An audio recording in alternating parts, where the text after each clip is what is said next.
Well, I guess there's only certain ones that she wants to push over, because she knocked over 2 bottles over there.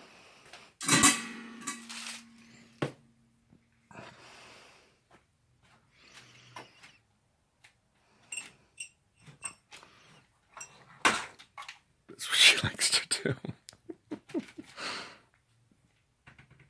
She's going to figure out how am I going to get this down there.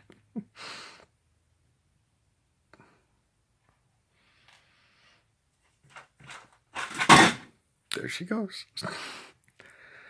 There goes the other one. It's probably a good idea not to have... I wanted to have the back space there so that other cats could walk around, but now we see what the problem is.